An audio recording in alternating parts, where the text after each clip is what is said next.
Hey y'all, welcome back to my channel. Today we are going to be reviewing another foundation, and the foundation on the chopping block today is the L'Oreal True Match Nude Hyaluronic Tinted Serum with 1% pure hyaluronic acid. I have shade 0.5-2, which is called Very Light or Tray Pale.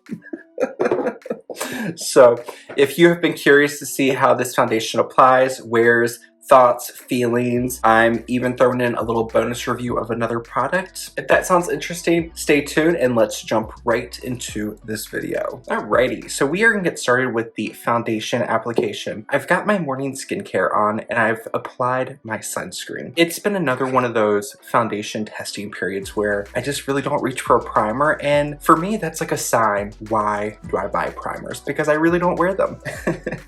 Today I am trying out a new sunscreen. This is from Alumier MD. This is their Clear Shield Broad Spectrum SPF 42. It's an oil-free sunscreen lotion and it uses mineral, chemical, or inorganic filters, which are sodium dioxide and zinc oxide. This has been on for just over an hour and the cast wasn't a strong white cast on my fair to light skin tone, but I did have a little bit of a purpliness, and I don't know if it's showing up on camera. I'll see when I'm editing, but it's dried down. It has a little bit of a tackiness, but I feel like it's kind of doing a nice job at smoothing out the texture of my skin. I don't know if it is just the sunscreen or something else going on with my skin, but right through kind of like smile line and chin area, my skin's feeling a little agitated. So don't know what that's about, but this formula is free of essential oils, fragrance, the common irritants. So who knows? It's probably not this. It's probably something else going on with my skin. One of my favorite sunscreens that I've been using with it recently is the Dr. G Green Mild Sun Plus SPF 50 Plus PA 4 Plus. Really love this very smoothing effect with a minor white cast. Another kind of go-to fail-safe favorite is my Olay Regenerist. This is the Mineral SPF 30, and this does such a beautiful job. It leaves a nice finish on the skin, slightly luminous, not a full kind of radiant finish, more of like a slightly elevated satin finish. But this is in like the $30 to $40 range, and you only get 50 ml of product, so a little pricey for what it is, but it's beautiful. And then two sunscreens I love to wear with this that are chemical filters are my Can Make Mermaid UV Skin Gel. I raved about this in my One to Chanel foundation video. This is one of the most beautiful sunscreens to wear under foundation. Another one I really love is the Skin Aqua UV Super Moisture Gel SPF 50 Plus PA 4 Plus. These are both wonderful. They're chemical sunscreens, so they don't leave a white cast on the skin. Really love these. This is quite a watery foundation, so I find you really need to shake it up well before you apply it. And for me, when I'm applying, I always like to dispense a little blob on the back of my hand. And today I'm gonna try a different applicator. I'm gonna be using a jumbo base brush from Sonia G from her Fusion series, and I'm just going to start applying like normal. Normally when I apply this foundation, I use my BK Beauty number 101. That's their contoured foundation brush. It is just one of my favorite foundation brushes. I find it's a very fair price for the quality of the brush. Only thing I feel like some people might not love is it's quite a big brush. In just a moment, I'll show you the size comparison between this Sonia G and the BK. So here is one thin layer up on the left side of my face of the L'Oreal True Match Nude Tinted Serum. There it is with. Here it is without. I applied with the Sonia G Jumbo Base Brush, and like I was mentioning, I normally use the BK Beauty number 101. Here's the BK Beauty number 101. Here is the Sonia G. You can see they both have this nice kind of curved contour shape, which is really great for hugging the kind of curvature of the face. But the Sonia G is smaller than the BK Beauty. With Sonia G brushes, they are really nice, but I'm not as obsessed as some people are. They're very pricey and they're nice. It's in that realm of some other stuff I tried recently. It's nice, but for me, it's not like, oh my goodness, take off my money, I need everything. It's nice. I have a few things, they're nice.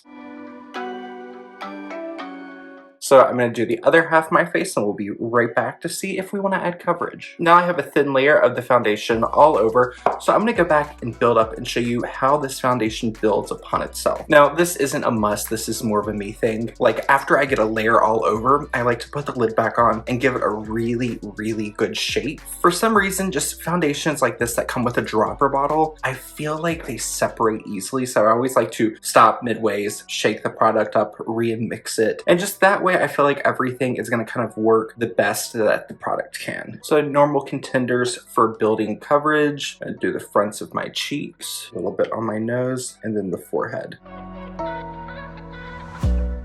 It was so funny. The other day I had the cutest little message from a subscriber over on Instagram, and they noticed that when I'm applying makeup, I will work with both my left hand and my right hand. I am left hand dominant. I write with my left hand. I do everything with my left hand. But when I was in grade 7, I broke my left wrist, so I couldn't write with my hand. And then I started working with my right hand. And then I've just kind of, now I do a big mix of things with my left hand and my right hand. But when working with makeup, I really started using my right hand a lot more, just because when I first started off in makeup, there was just, you know, everyone has like their own little quirks or their own little tics. And I remember when one of the girls that I was training with, she was working on me. I was her model for the day. And then she would just keep reaching across my face and like, and I don't know. And even when doing my own makeup, I don't really like using like my left hand on the right side of my face. So that way nothing's really obstructing my kind of line of vision. I like to see everything as clearly as possible. So yes, I work with both hands when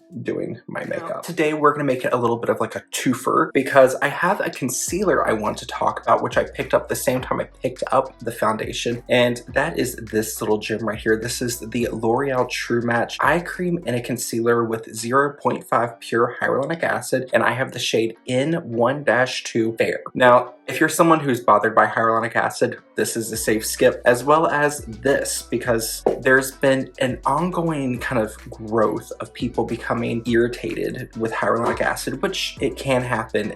People can gain sensitivity to any skincare product. I mean, there is a skin condition that I can't think of the name right now. It's slipping my mind, but you have a small group of people who have a contact allergy to water on their skin, which I can't fathom what that is like, but there's an allergy for everything out there. So this concealer comes with a little squeeze tube. I always like to take a little bit on the back of my hand, and I'm gonna try out my Rare Beauty concealer brush. I don't remember who was raving about this brush, but when Rare Beauty launched, this brush was getting some love and some praise. So this was the first Rare Beauty product I picked up, and it's nice. It's just, I don't know. I don't get the hype. On the other hand, this concealer is quite lovely. I really enjoy it. For me, it's been a very kind of reliable formula to use.